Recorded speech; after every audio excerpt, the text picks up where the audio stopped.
First, it was Daniel Penny choking Jordan Neely on the New York subway.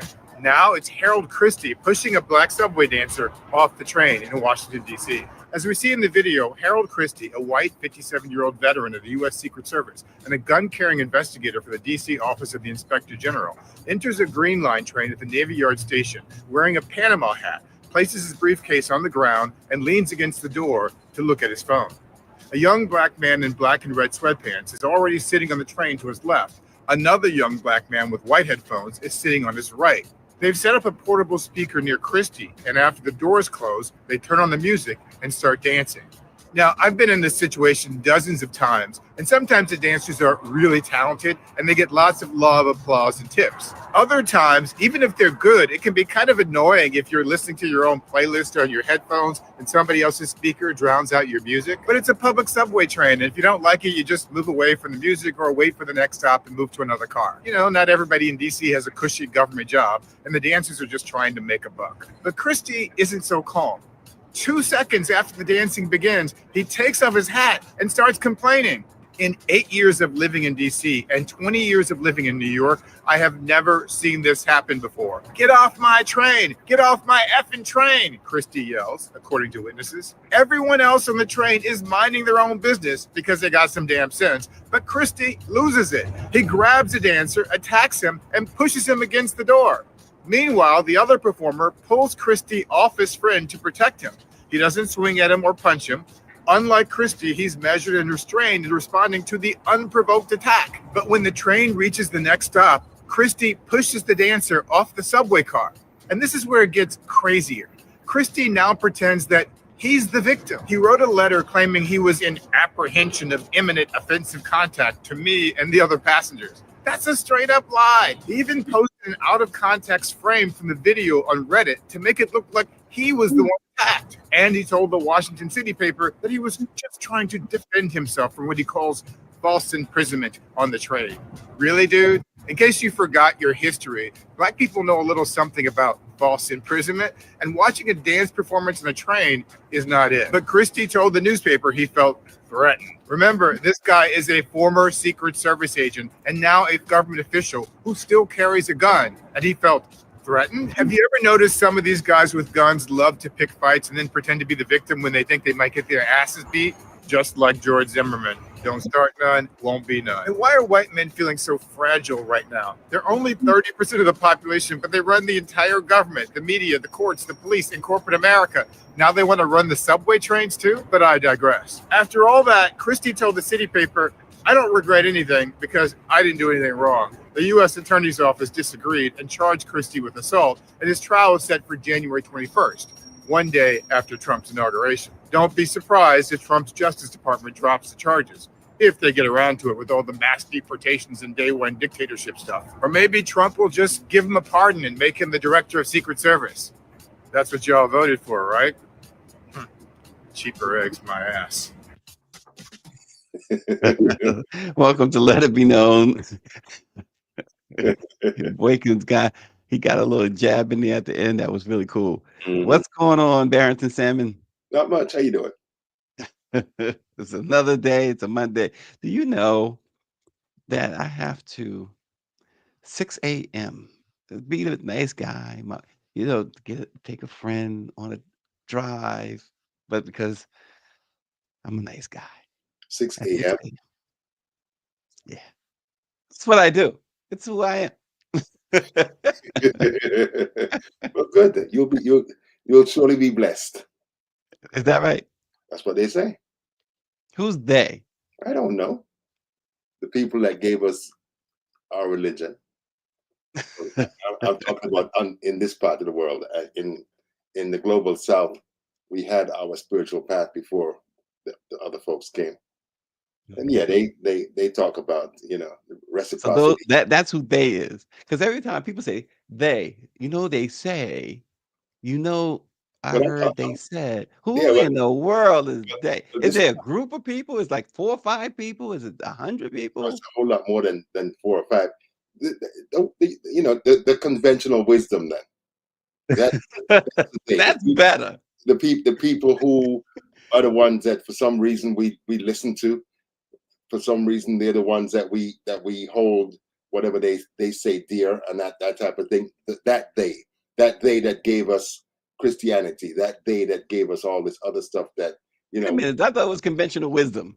Well, it is conventional wisdom, but I'm being more specific now. The ones that told us that when they're kicking our ass, we should turn the other cheek, but they kill us and do whatever they want and steal whatever they want. They talk about heaven, but See they that don't care turning nothing. I'm sorry, go on. that turning the other cheek. Well, if that one cheek is hurting, I find that's what I'm working on. It's Well, kind of hard to give you the other one. I've been working on it my whole life, and most times they get no cheek. So, but that's Maybe why I stay in trouble. I told you that. maybe we shouldn't talk about cheeks. Okay. Nonetheless, Yeah. You said that's why you stay in trouble. Yeah, because when you talk back, when you challenge the orthodoxy and that type of stuff, folks get annoyed and try to hem you up and take your money. That Barrington, he doesn't know how to hold his No, tongue. How do you hold your tongue? That's another saying. How do you hold your tongue? How do I? You can't hold your tongue. I don't know. Yeah. No, it's not that Barrington. It's that damn Barrington. Yeah. Yeah. So wait a minute. Mm-hmm. You're saying that you told me before we went on the air. I'm sure you don't mind me saying this. That you and Mimi going to a spa. Mm-hmm. Yeah. Where's the spa? I don't know. Somewhere in Virginia. In Virginia. Yeah. So what happened? Is it a whole spa day? Yeah. Because you have 3 or 4 different types of spas. You have saunas, you have steam rooms, you have pools. So you have a lot of different, you have aromatherapy. You have a lot of different things that you can do to help you to relax. So you go into the saunas, you lay on the mats or you lay on the ground and you just ever do cryotherapy? No. So cryotherapy, you know what it is, right? The only cryo thing I know about is when people die and they try to preserve your body so that you can wake up 100 years from now. That's not what I did. No, I don't know what it is. So they put you in this like this freezer. It's like a minus 200 degrees. Freezer? Yeah, it's like I liken it to a freezer. How long? It's like 200. It's you in there for 2 minutes. Right? I think it's 2 minutes. Is it 2 minutes? I have to ask. So you in there, and the first time I'm like, you know what? Russell Simmons actually introduced me to this, and it was just really weird. Mm-hmm. But he was like, you got to try it. This is this and this and that. So decided to go and do it with him. Right? Get in there, and you in there. It's like 2 minutes you're in there, and so the thing is so cold. You wear only mitts. You wear shorts. You don't necessarily wear a t-shirt, and you have your feet, your hands covered, and of course you wear shorts. And you're in there. You got a headset on. They whatever music. OMG, I think it's 2 minutes, and it's supposed to make you breathe better. And Mm-hmm. believe it or not, if you have like arthritis or something, it's supposed to really help all of that or whatever. And I'm like, well, cold hurts arthritis normally, right? I don't know. And other things, but minus 200 degrees. Okay. Minus 200 degrees. So I did it, and I'm gonna tell you something. It was in Manhattan, in fact, and I'm gonna tell you something. Came out of there, and probably 2 minutes later, I felt like, New I man. hate to use this phrase, but I felt reborn. I felt like I could breathe like I've never been able to breathe before. I felt limber. I felt like it's the best. Have you been back? One time. Oh, okay. I haven't had a chance. And then that stuff is expensive. So Oh. unless I'm invited and somebody's paying for it. Well, I'm sure you have lots of rich or wealthy potential sponsors, donors, and all that type of stuff. Well, They that's why I just mentioned in it to downtown you. Stacy Back. Oh, okay. Yeah. To do what? To take you? See, I would ask Greer to sponsor me, but that's just not going to happen. Why? It's like asking RNG. RNG will charge me interest and all that stuff, and it'll just be too much. I wouldn't be able to pay for it. Let's get to some news today. One of the greatest baseball players in the history of the game, Rickey Henderson, Yeah. one of my favorites, died this week at the age of 65. It is believed that he had pneumonia, of all things, Barrington. Rickey, at the very least, was the greatest leadoff hitter and base stealer in the history of the game. His blazing speed, he had this discerning eye and unusual home run power. And then he had this swagger. You see these athletes, they styling and profiling. Well, Rickey was the originator, and nobody did it like Rickey. Just one of the coolest dudes that ever to put on a sports uniform, period. Had He you had ever a interviewed him? 25-year career, huh? Had you ever interviewed him? I never interviewed Rickey. Okay. But just hearing it, watching his story, watching him, being able to see him play, this one of the coolest guys. I remember watching that 1989 World Series where he just totally dominated. And then the what was it, 92 World Series when he's with Toronto, this one here. Oh man, he absolutely dominated. He stole 1,406 bases over his career, which the second best base stealer in history of baseball, Lou Brock, had 468 less than him. That's how far ahead of the pack Rickey was. Fabulous. This guy was amazing. Fabulous athlete. Fabulous athlete.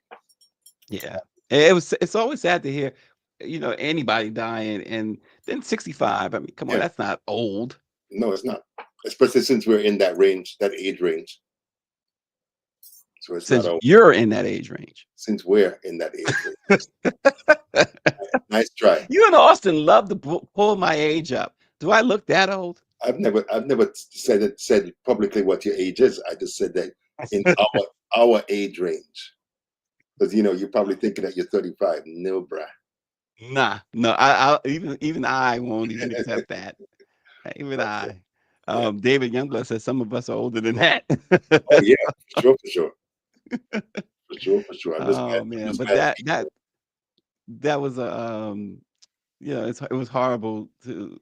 Sometimes you see stuff on social media and you see it and you're like, okay, you're not gonna believe it. And I certainly was hoping that this was one of them social media things where it was just not true. And well, I saw it on Facebook. Dave Zarin, the sports guy the sports editor from The Nation, he said prayers for Rickey before it was announced, and I went looking, and the New York Post said that he had died, and then other sports outlets started saying the same thing. So it is a loss. I mean, 65, and you keep on thinking that he had so much more ahead of him, so much more life to live, and that type of thing.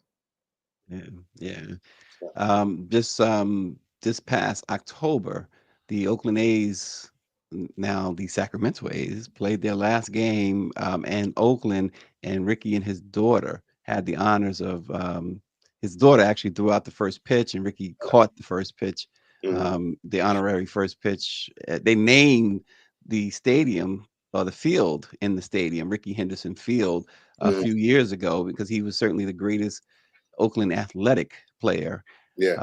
So that was quite an honor for him, and it was great to see that too, because generally you get all these honors after you're dead, and he was able to walk around and watch games at a field named after him, a baseball stadium field named after him. That was great. All the good ones are leaving. Say again. All the good ones are leaving. Yeah. And the rest of Orangey says Lou Brock attached Southern University in Baton Rouge.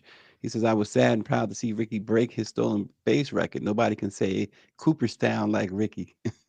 Speaking of saying stuff, no, I'll save that for another time. I was watching this thing. I'll say it, and then we can move on because we don't really have to discuss this. But because I know you're not really into this hip hop scene either today. But I was watching a video on I don't know that they have it on both Blue Sky and X or one or the other, but Glorilla. She was apparently, so she has this massive Southern accent. I didn't know this and didn't Mhm. really know much, but they were getting her to say different names of athletes, and it was both funny, but then when you thought about it, it wasn't funny because it's like they're just clowning her. And she's a young girl, actually. She's probably in her early 20s. If I can. Who was asking her to call names? So you couldn't see the interviewer, Oh, okay. but I hate to say this too, but I surmised by the voice that this wasn't a black man asking the questions. Hmm. And I'm thinking, wait a minute. I think they're just making fun of her. Hmm. And they're doing it in a it's disrespectful. Yeah. But I don't understand why you call yourself Glorilla. That's the other part. Yeah. She seems like a very nice person. I hear her now.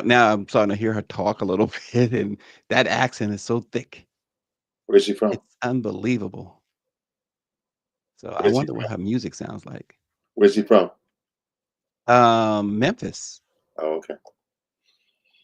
And so, which is interesting because not everybody from Memphis has that type of heavy accent.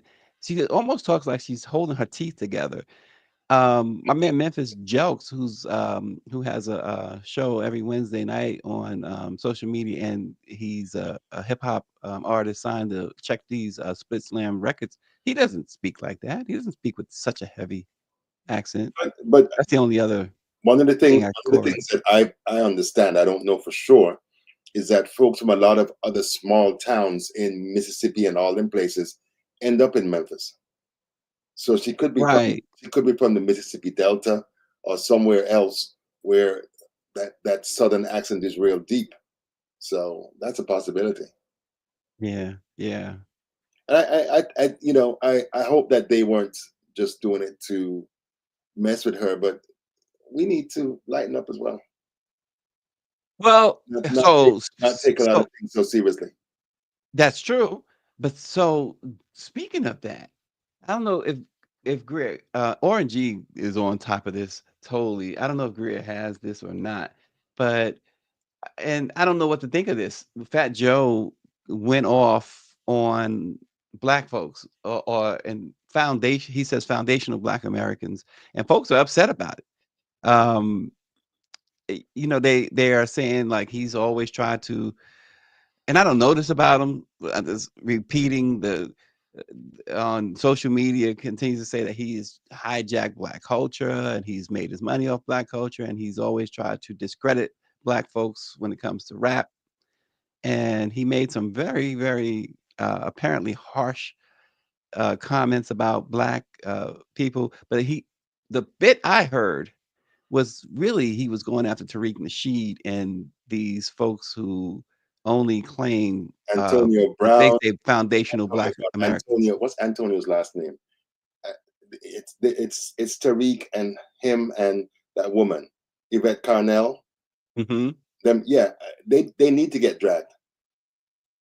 They need to get dragged because their whole thing is that they want to carve out a space for Africans in America, so that if or when reparations come, they're the only ones that get it.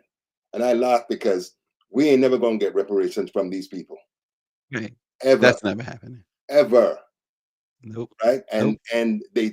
they've been taking money from right-wing groups. I had somebody that I worked with and was pretty close to, and some years ago we got into an argument because he's one of them foundational Negroes too, and was talking about his history as an African began in 1619. And I was like, bruh, you're an idiot. What about all of the history that came before in Africa? He said he ain't African. He said he's American. And anybody who says that is an idiot. Plain You and know, simple. Smokey Robinson went on this crusade a few years ago. We actually reported on this that he did not want to be called African American, that he was American. I guess And the green eyes fooled them. he said, say again. The green eyes fooled him. Made him think that he African. You know, I have an uncle who has like green eyes or gray eyes or I do something. too. I have relatives with green and blue eyes and stuff who look white. So what? They're still African. They're still African. Right. So Well, Smokey, he went on. Like I said, he was like on this crusade. yeah, Smokey was like, "Listen, this is not how I'm cruising." yeah. And I mean, folks are entitled to their opinion, but it's just not realistic. Here's the Fat Joe. Rumors were made by radical. Why did they do it like that? Were made by radical black racists. Let's just say that. Okay, it's a group of these guys that don't want to hear Jamaican, don't want to hear Guyanese, they don't want to hear a black guy that ain't down with them. Right. Yeah. So their job is to criticize anybody who don't look like them, or who ain't Black American. Who are these guys? You want me to say their name? We're gonna give them too much clout. I mean, the FBA, Foundational Black Authority, whoever the is it. I'm just speaking up, and then everybody on Twitter. You see this nigga who run them? Like, you know, your leader. Oh man, you gotta. Well, I don't know why they do this face like that, but nonetheless, that was the bit I heard. Yeah, Antonio Moore, Tariq Nasheed, and Yvette Carnell, and they've been running for a while. I mean, I got into it with them, even though they didn't engage me, because when Kamala Harris was chosen as vice president, oh yeah, they were totally against they were her. saying that she wasn't black. Yeah, she's not, and I was like, you guys are idiots.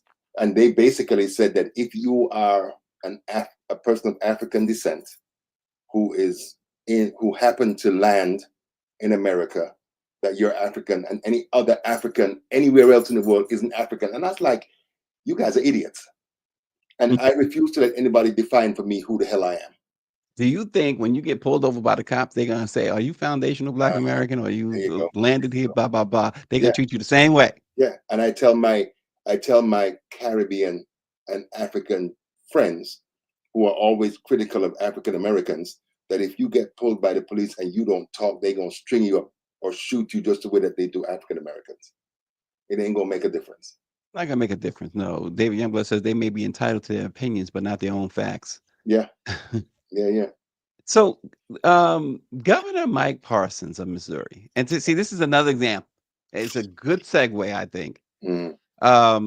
He commuted the sentence of former Kansas City Police Detective Eric DeValkenaere, and this is a 46-year-old former cop who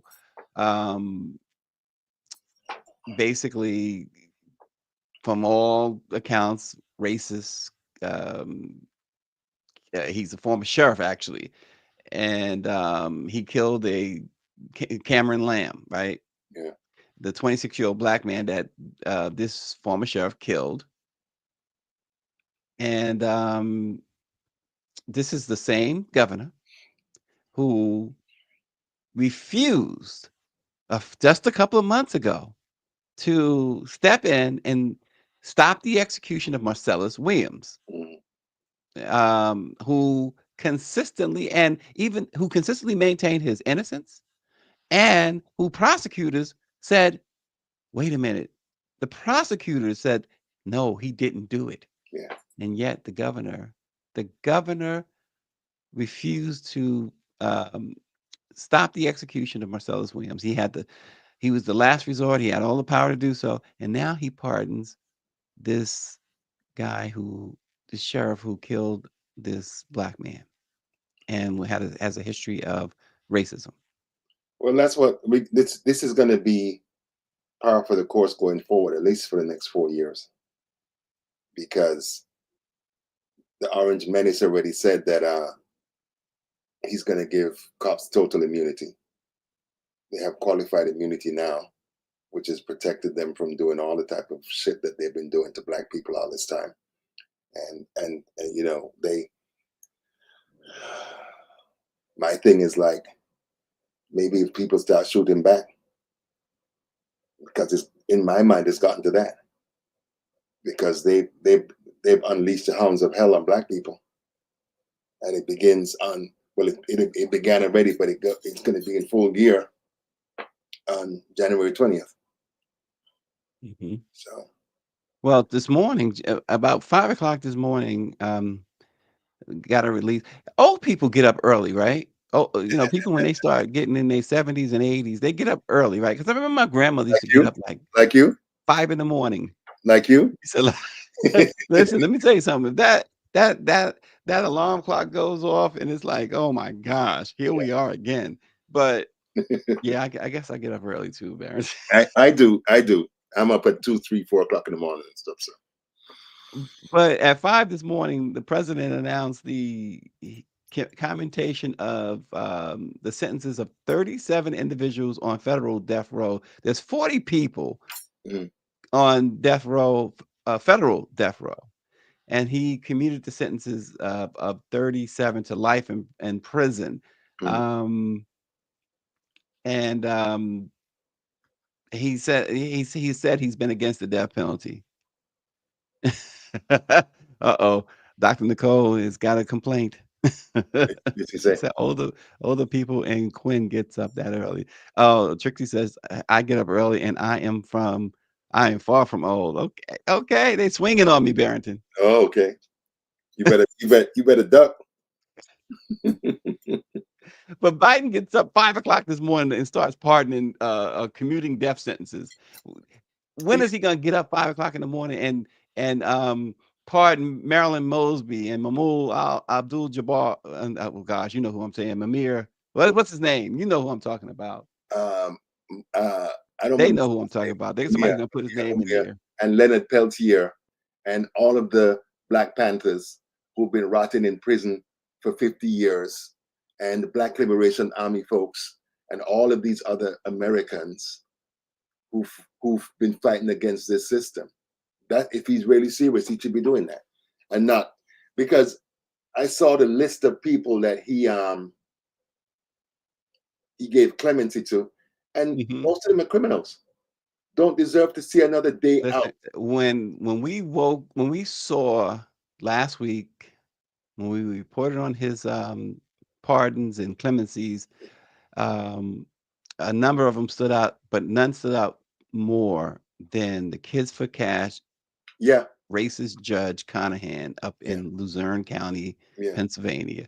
This guy and his buddy, a fellow judge, sold.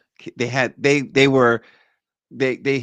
to have this prison built, right? They got with this company, and they built this prison up in Luzerne County, and they were selling kids to the prison. Basically, a kid would get in trouble in school, and they would order the cops to make these false charges, and they would convict them immediately, bring them to court. You know, you go to court for your initial hearing. Well, that was their initial and only hearing, without their parents, without their lawyers, and he would send them to prison. Yeah. Was it mainly black kids? No, they were. It was a mix, but it was majority white kids. Okay. It was a majority of white kids. Oh, they were brown, she says. So there wasn't. Yeah. So yeah. Okay. Okay. But this But woman in Dixon, he Illinois. pardoned this guy. This woman in Dixon, Illinois. She used to raise quarter horses, I think it was, and she stole like $56 million from. She embezzled them, and he let her go. I'm like, what the hell? Terry Flannery got pardoned. I see Trixie saying from BMF. So was Biden trying to do like Trump? You know, that was the thing too with Snoop Dogg and those guys. Like he had pardoned some. Trump had pardoned some drug dealers, some former drug dealers, and they were like, "Oh, he pardoned my man. We down with Trump." Biden is too late for that. he pardons or gave clemency to Terry Flannery. Yeah, Uh, it is kind of late. yeah, But but the thing one about it is one or like, two yeah, gestures, Harry O. one or two gestures doesn't mean anything really. You know, you got to look at the whole body of work. And he has always been problematic when it comes to black people. Yeah, I remember him. yeah. I remember him telling the civil rights leaders, in quotations, leaders, that if you ain't vote for him, you ain't black, and all that foolishness. You Oh, know, that really, I think most people remember that, and that yeah, got him in such hot water. It was unbelievable, and as well it should have. Um, People are starting to really call into question, his legacy, all the good that this man may have done, and man, we've reported on a lot of it. yeah. It's not going to be Gaza, at the top Gaza, of the list when people start thinking about it. Gaza, Stacy, Gaza.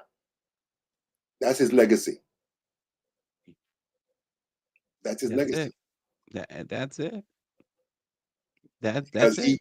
he man, I was watching the news last night, and there's a lady from UNRWA, the UN organization that has been trying to help Palestinians, and she was talking about them, um, Netanyahu and the IDF just arbitrarily killing people. They said that there's a military zone that they cut Gaza in half, and there's a military zone. If you cross the zone, they kill you. They have drones killing children. They have drones killing babies. They have bombed every church, synagogue, place of worship, hospital. They have been bombing the World Food Program. They have killed and bombed United Nations. They've been killing journalists. They've killed like 160 journalists. And most of the goddamn world is sitting by and letting them do it. And then those of us who speak out, they're trying to take your jobs. They're trying to force you into silence. They're trying to criminalize dissent. I mean, hell, that's his legacy, Stacy. Yeah. But also what's happening too, a letter circulating, excuse me, a letter circulating in a coastal county in Oregon encourages community members to track and report people of color who may be undocumented and immigrants, according to the sheriff's office, which is discouraging residents from heeding that call. They released a statement from the sheriff's office for Lincoln County, Oregon, condemning the letter and advising residents against, quote, collecting or sharing information about individuals based on their demographic or perceived immigration status. The letter told people to write down the license plate numbers in cars driven by people of color to identify people who might not have permanent legal status. It told people to send the information to the Department of Homeland Security shortly after January 21st, so that the department could round up undocumented immigrants. And obviously January 21st, that's the first full day of Trump back in office. Yeah. This is I am waiting. If they decide to do this at the levels that they're talking about, I am sitting down waiting to see what the fallout's going to be, because we're going to be paying $60 for a strawberry and $70 for an avocado. 70% of all avocados that come into the U.S. comes from Mexico. And he's talking about imposing tariffs against Mexico, Canada, and China when he comes in. Most Americans aren't doing the work, will not do the work. The picking fruits and vegetables, working in the slaughterhouses, cutting cane, doing all that back-breaking work for the small amounts of money that undocumented immigrants get.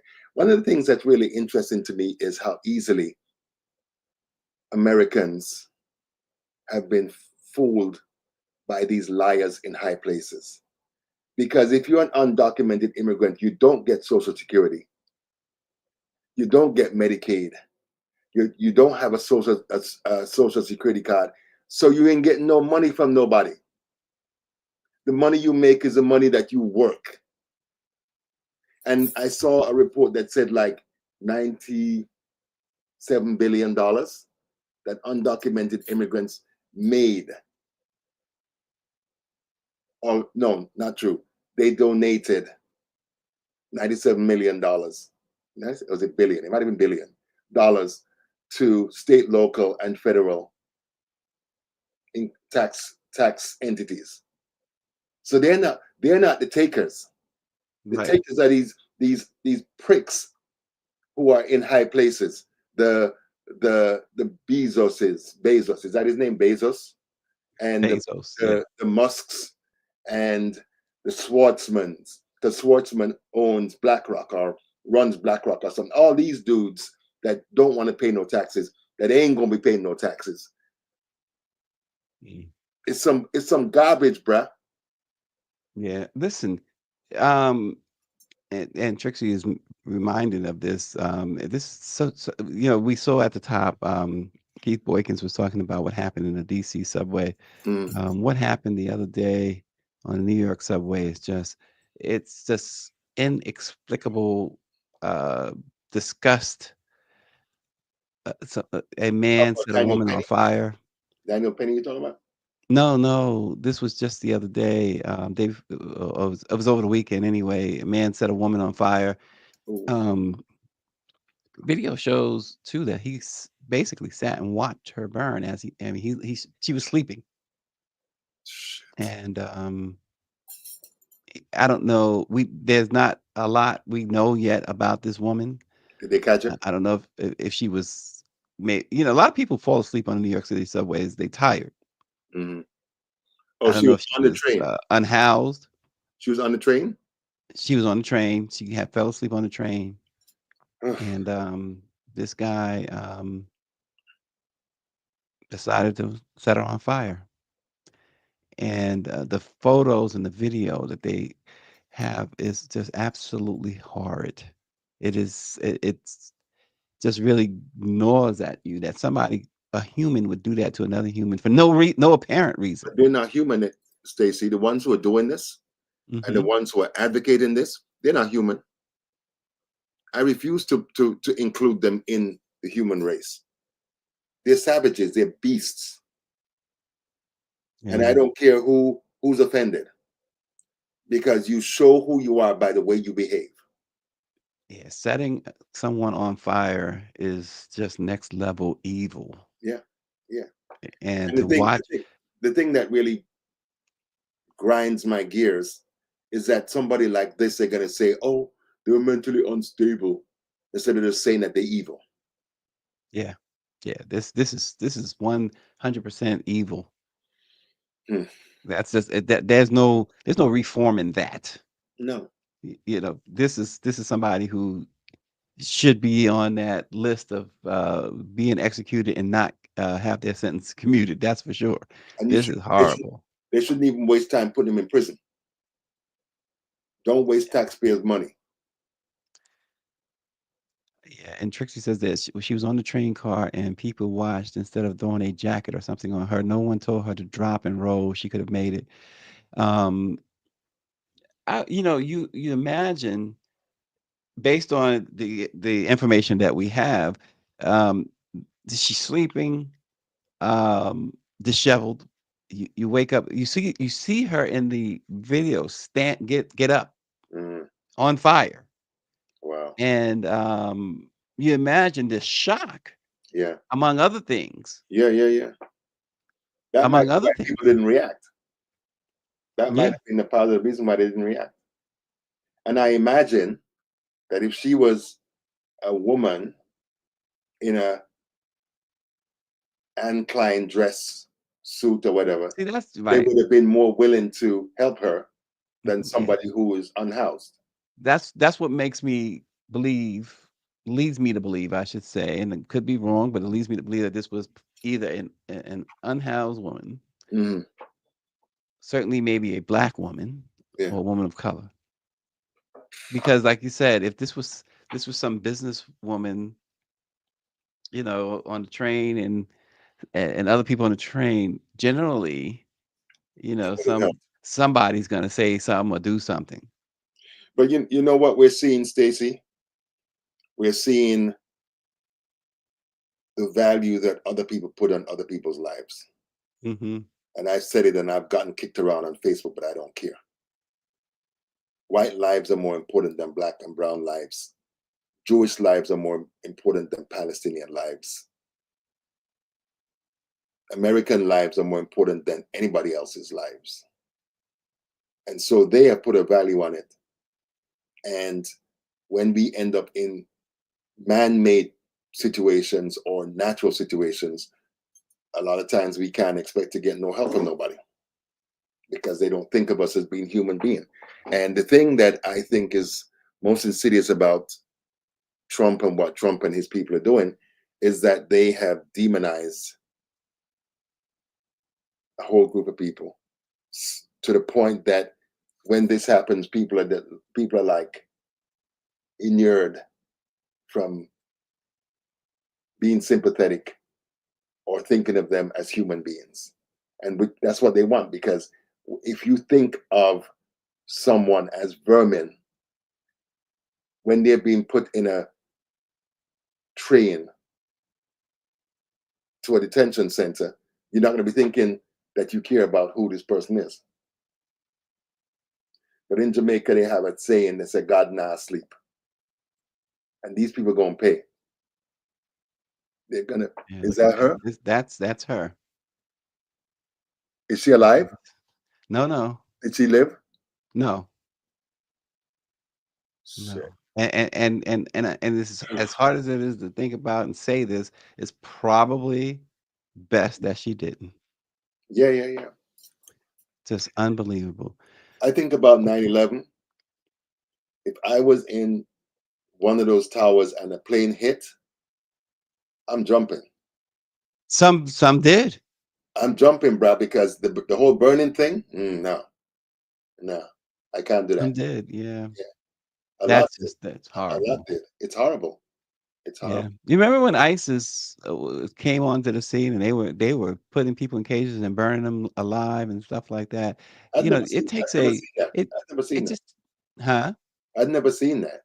Oh yeah, that was what was Oh during the wow. pandemic. That's all you saw. Mm, The video circulating, but um, that's like I said, that's a level of evil that yeah. um, you know you it's like you're shaking hands with Satan at that point. Mhm.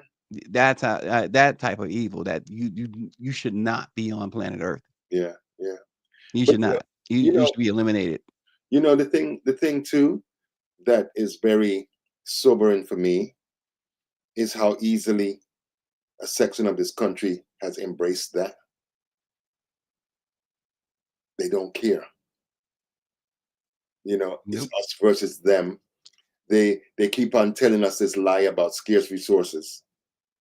And oh, if you give Stacy a job, you're taking a job from me. Or you give Stacy this, or you give Barrington this, you're taking some. It's all some bullshit. It's all some garbage. Yeah. For She them to said animal justify, lives are more important than black people's lives. yeah, And you know what's interesting about that? We've seen that.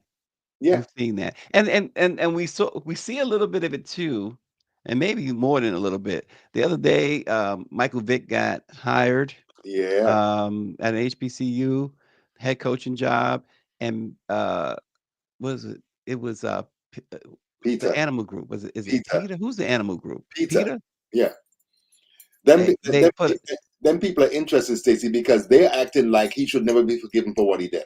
Yeah, they put out a statement condemning the hire. Yeah. His situation, first of all, happened over a decade ago, a long time ago. He did time in jail, in prison for it, came out. The guy has not had any type of controversies. He's Since not had any type anything. He's tried to live his life. He has a family to feed. yeah. He gets what are you kidding me? But He that shouldn't have a job? but that's the way they've always been, Brad. Stacey Brown. Stacey Brown. When Katrina hit New Orleans, was it 2015? No, it was before that. Whenever it was.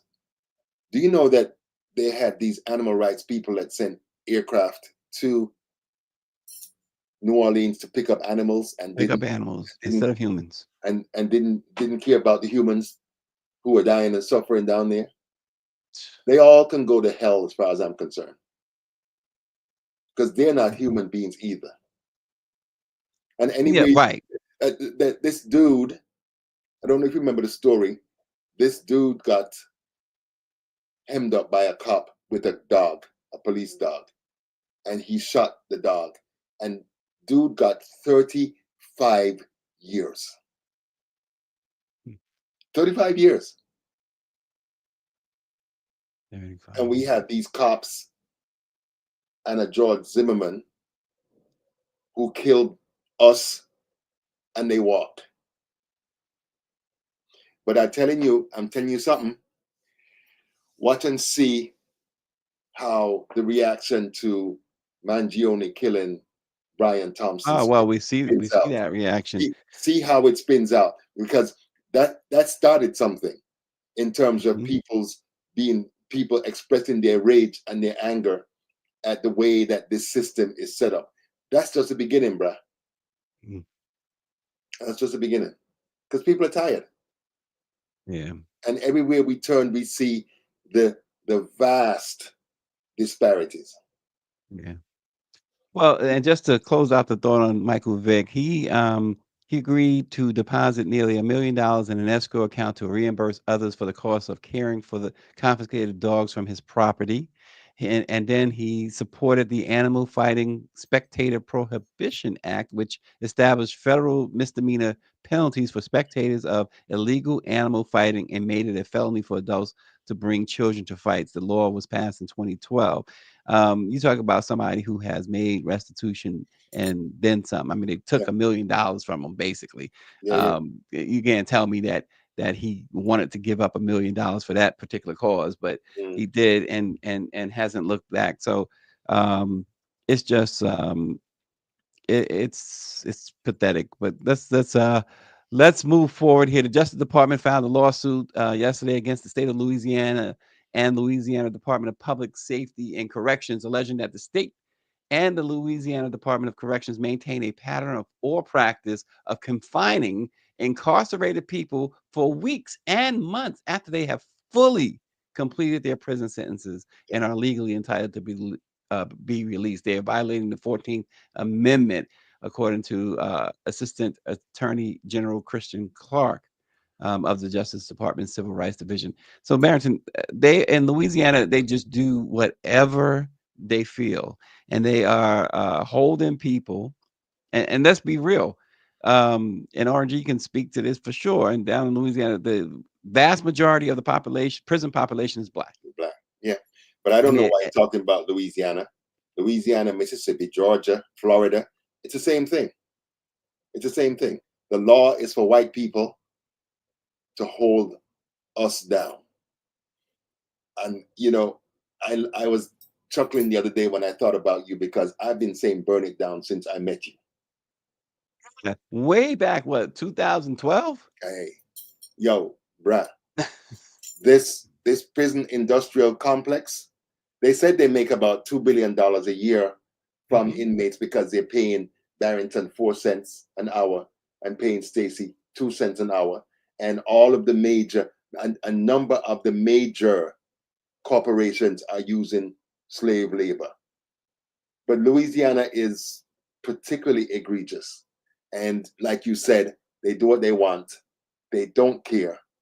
And, it's interesting that, I mean, I can't tell you how disappointed I am in Merrick Garland and the Justice Department, because they're always a day late and a dollar short. Why are you disappointed in Merrick Garland? Didn't you expect this from Merrick Garland? No, I didn't. Listen to me. Listen to me. When you're dealing with people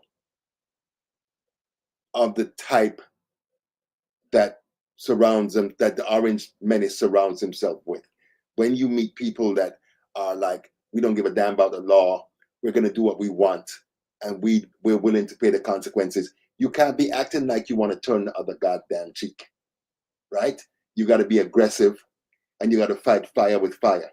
And the problem with the Democrats is that they keep on thinking that they're dealing with Republicans from the 1950s, where they're dealing with a bunch of rogues who don't care, who ignore the norms, ignore tradition, ignore the law. They pretend that they're for the rule of law and law and order, and they're a bunch of goddamn criminals. They're a bunch of criminals. They're a bunch of thugs. They're a bunch of mongrels, and they do what they want, and they get away with it. And I was waiting for another "they're a bunch of." Huh?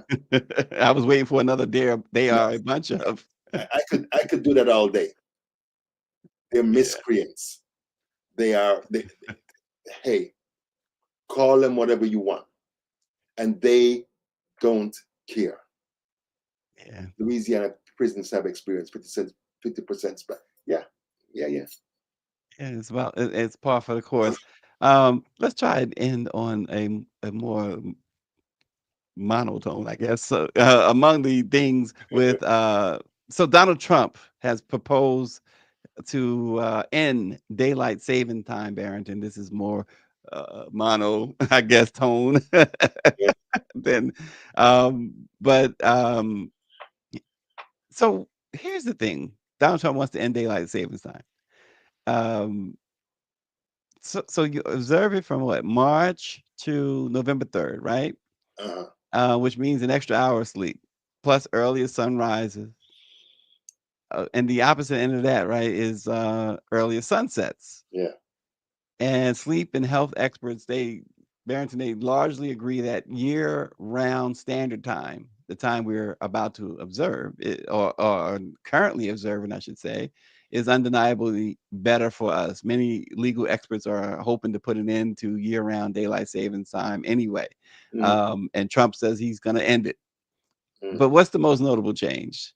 It's is our days, specifically sunrise and sunset. So take, for instance, DC. The sun comes up at about 7:28. It sets at about 5:50. Oh, 5:50 for you. It's like 4 o'clock for me because it be getting darker. I'm serious. Like we were talking about it yesterday. Mimi and I were talking about it. It was like 4:30 and it was dark. Oh, right, because that's from March to that time. I should have said from March to November. Now, from November to March, the sun typically rises at about 6:29 in the morning and sets at about 4:49 p.m. Right. So that means that there's more daylight in the morning as you go to work. Yeah. The evening commutes, though, is darker. It's a lot going on with this daylight savings time stuff. So, because in some places, if you end it, some places, in a lot of places now, the sun will rise like 4 in the morning. Yeah. It's gonna feel like we're in Alaska or something. Yeah. And it'll set somewhere around 7:30 p.m. Okay. But the thing is that it's an industrial revolution idea. When get rid of it. It doesn't serve any purpose anymore because America is not industrial or pre-industrial anymore. So you think so you believe that it has outlived its usefulness? Long time ago. Yeah, Greer stands and places in Europe don't observe it either. A lot of places don't observe it. Is there a state? It's 2 states that don't observe daylight savings time here in America. Yeah. I don't know which. That's interesting. Yeah. I don't know if it's Colorado and New Mexico or something like that, but it's a couple of states out there and somewhere out west that don't observe it. Like, come on, join us. Yeah. ORG says Trump doesn't control anything. He better ask King Elon if he can do that.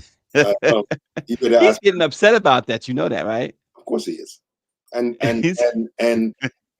whatever discomfort and unpleasantness that he experiences, may more come.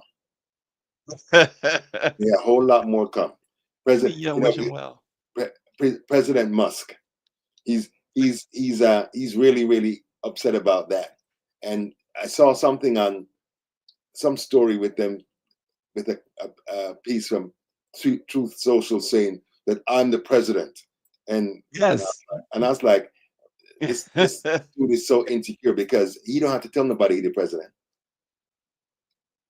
Because he the Vice president. President Trump is what David Youngblood says. He hates that. He's starting to show he hates that. Him and Elon gonna clash at some point. What do you mean going clash? They're already clashing. It's gonna be ugly. It's gonna be fun. There you go. Let me clear something up right now. I am the president-elect, not Elon Musk, not anyone else. Yeah. He better be careful how he talks, because Elon is a money man. If he said the wrong thing, Elon might take his money and go home. It says, so Elon, I'll say this. Thank you for your support, but it's time for you to stay in your lane. Wow. I'm focused on making this country greater than ever before. The world will see who's in charge on January 20th. MAGA. He told Elon to stay in his lane. That's just for public consumption, Stacey, because I'm sure he cleared it with Musk before He cleared it, right?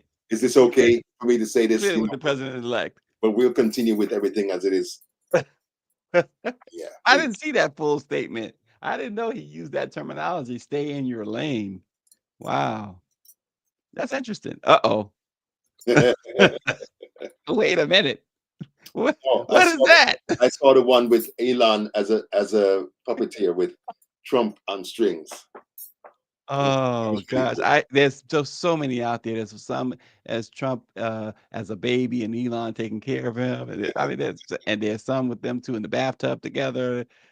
It's just a lot going on here. Well, Trump is baby-like.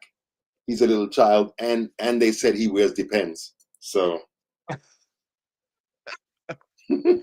see, there we go. That's how we started with the they. Who is the they? Common knowledge?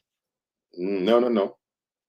People who know him, people who've been around him, who've been reporting to the media about how the perfumey smell of it depends on that type of thing. Perfumey smell. Yeah. Wow. I'm being sarcastic. I know.